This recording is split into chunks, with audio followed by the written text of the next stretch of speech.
as the guys were walking past, Sinesipho Mali also just walking past us as the media, and then of course we saw that what he said, literally just not mincing his words, to say that people back home, babu, man, babu, but whenever he, shapa spani, and that's what matters, shapa spani, and you sort of get to feel that, because man, people are saying, hey, this and this and that.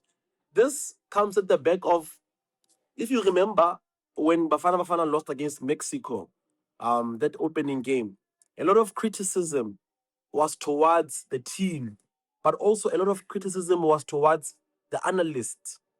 And of course, he's the head analyst. So you would imagine that now that they've qualified for the knockout phase of a FIFA World Cup for the very first time. I mean, this is the first Bafana team to qualify for a FIFA World Cup knockout phase. So he just had to react to say, Bafethu, la bua, but gona ka shapa spani.